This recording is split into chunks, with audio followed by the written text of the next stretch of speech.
Akwụkwọ Jenesis isi nke 25.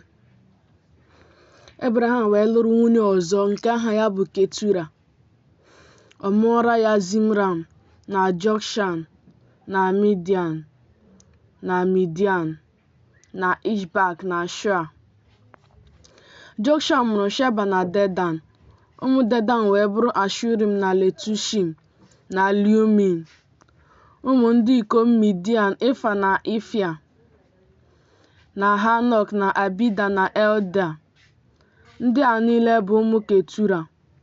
Ebraham wee nye Aịzik ihe niile o nwere. Ma ụmụ ndị ikom nke iko ndị inyom nke Ebraham nwere, Ebraham nyere ha onyinye dị iche iche. O wee si n'ebe Aịzik nwa ya nọ zilaga ha n'ihu anyanwụ ruo ala ihu anyanwụ mgbe ọ nọ ndụ. Ma ndị a bụ ụbọchị afọ niile nke ndụ Ebraham ka ọ dịrị, 80 na afọ 15.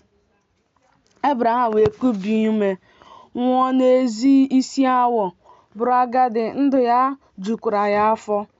E wee chịkọta ya na ụmụnna ya n'ala mmụọ.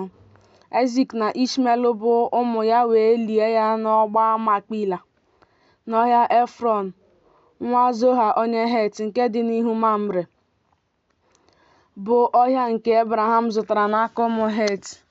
N'ebe ahụ ka e liri Ebraham na Sera bụ nwunye ya.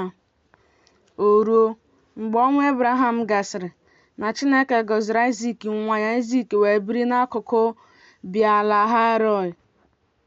Ndị a bụ usoro ọmụmụ Ishmel nwa Ebraham onye Hega bụ nwaanyị Ijipt, bụ nwaanyị na-ejere Sera ozi mụrụ nye Ebraham.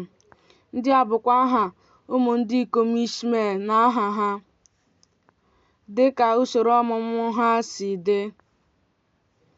Ọkpara Ishmel: Nebaiot na Kida na Adbi na Mibsam na Mishma na Duma na Masa na Hedad na Tima na Jetua na Nafish na Kidema.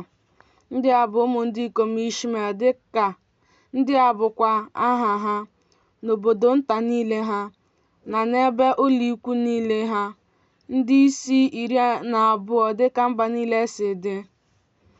Ma ndị a bụ afọ nke ndụ Ishmel.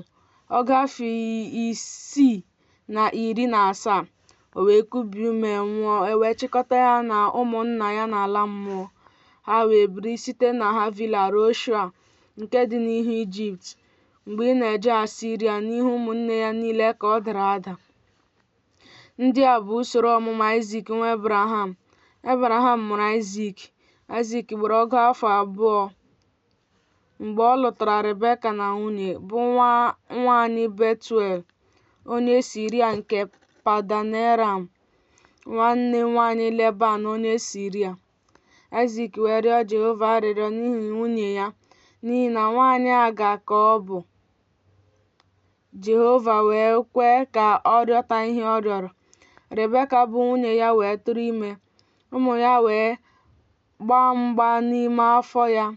Ọ sị, ọ bụrụ na ọ dị otu a, n'ihi gịnịkwa ka mụ onwe m dị ndụ? O wee jee ịjụ Jehova ase. Jehova wee sị ya, mba abụọ dị n'afọ gị, a ga-ekewakwa mba abụọ site n'ukwu gị. Otu mba ga-enwe ume karịa mba ibe ya, nke okenye ga-efe nke nta.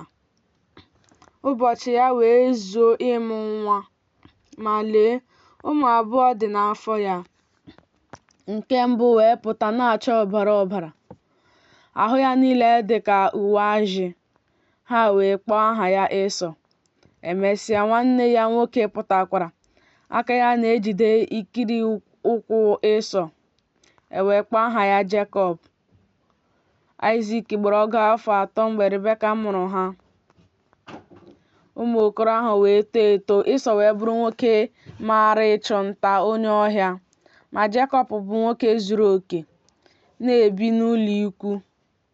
Aịzik wee hụ Ịsọ n'anya n'ihi na ihe a chọtara na nta na-atọ ya ụtọ n'ọnụ, ma Rebeka hụrụ Jekọb n'anya. Jekọb wee sie ofe. Ịsọ wee si n'ọhịa bata, ya onwe ya na-adakwa mba.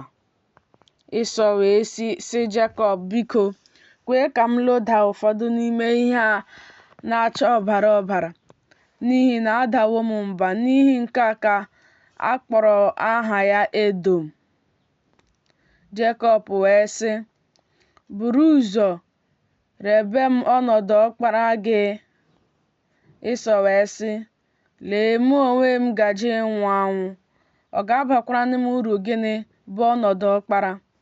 Jekọb wee sị, "Buru ụzọ ṅụọrọ m iyi." Ọ ṅụọrọ ya iyi. O wee rebe Jekọb ọnọdụ ọkpara ya. Jekọb wee nye Ịsọ achịcha na ofe lentil. O rie, ṅụọkwa, o bilie jee nke ya. Ịsọ wee leda ọnọdụ ọkpara ya anya.